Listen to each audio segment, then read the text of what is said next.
এই মাঠে আমার অনেক স্মৃতি জড়িয়ে আছে। অনেক কিছু ভালো লাগা, না লাগা, অনেক কষ্ট, অনেক সুখ দুঃখে এই মাঠ ঘিরে আমার অনেক স্মৃতি পড়ে আছে। আসসালামু আলাইকুম সবাইকে। সবাই কেমন আছেন? নিশ্চয়ই সবাই ভালো আছেন। আলহামদুলিল্লাহ। আমিও আপনাদের দোয়ায় অনেক অনেক ভালো আছি। এই তো আমার মাঠ, আমার শ্বশুরবাড়ির এলাকার মাঠ। আর একসময় যখন আমি শ্বশুরবাড়িতে থাকতাম, আমি তো শ্বশুরবাড়ি ৮-৯ বছর ছিলাম। সেইখানে আমার একটু খারাপ লাগছে, একটু কষ্ট লাগছে। তখন আমি এই মাঠেই আসতাম। আর মাঠে সবসময়ই আসতাম না, যখন সবাই থাকতো মাঠে। আর এই মাঠটা না আমার বাড়ির সাথে পালান বলি। পালানের সাথে বড় মাঠ। আর গ্রাম অঞ্চলে তো পালানে সব কিছু লাগানো হয়। আমাদের এখানেও সব কিছু লাগানো হয়েছে এই মাঠে। ধান, সরিষা, তারপরে হলো মসুর, খেসারি, আলু, পটল, মানে অনেক কিছু লাগানো হয়েছে।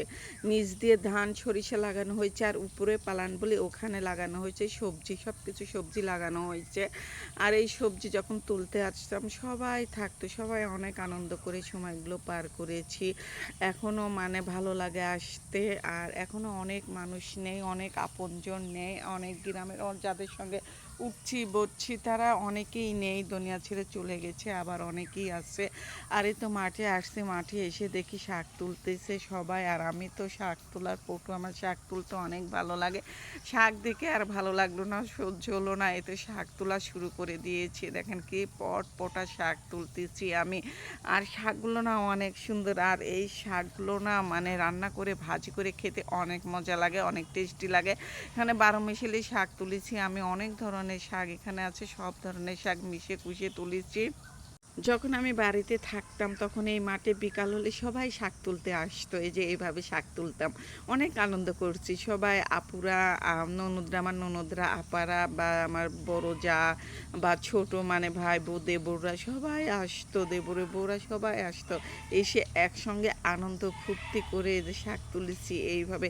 এখন আর সেগুলো হয় না, সে দিনগুলো নেই। এখন আর সেভাবে আসে না। আর এখন আসে না শুধু ওই যে গরুর গ্যামা লাগাই তো, মানে ঘাস লাগাই, গরুর ঘাস লাগাই তো, তেমন আর আসা হয় না। আর আগে যখন সবজি লাগাতো, সবাই সবজি লাগাইতো মাঠে, এই মাঠে, তখন সবাই একসঙ্গে তুলতে আসতাম, কখনো একা একা আসতাম না। এখন যেরকম সবার সঙ্গে আসছি তখন। আর এই যে সবাই মানে এই মাঠটা এখন শুধু কোনো কিচ্ছুই না, গরু খাওয়ানোর মানে ঘাস লাগায়। আমাদের এলাকায় এখন প্রচুর গরু আবাদ হয়, ছোট বড় প্রত্যেকটা বাড়িতে একটা করে খামার, দুটা করে খামার আছে। সেই জন্য এই যে আর অন্য কিছু লাগানো হয় না, শুধু গরু খাওয়ানো ঘাস লাগানো হয়। আর মাঠে আসছে শাক তোলার জন্য। দেখেন কি মেঘ লাগাইছে, সেজন্য মানে ভিডিওটা একটু কালো কালো হয়েছে। দেখেন অন্ধকার হয়ে আসছে, তার মধ্যেও কিন্তু অনেকগুলো শাক তুলেছি। আর শাক তোলা শেষ নয় হতেই কিন্তু ঝুমঝুমা বৃষ্টি নেমে পড়ছে। আমি কিন্তু আমার বাড়ি আসতে আসতেই কিন্তু আমি অনেক ভিজে গেছিলাম। আর এই ভিডিওটা কিন্তু অনেক কয়েকদিনের আগে, আমি যখন শ্বশুরবাড়ি গিয়েছিলাম তখনকার ভিডিও। আর সবাই ভালো থাকবেন, সুস্থ থাকবেন, আমাদের জন্য অনেক অনেক দোয়া করবেন। আপনাদের জন্য দোয়া ও ভালোবাসা রইল। আসসালামু আলাইকুম।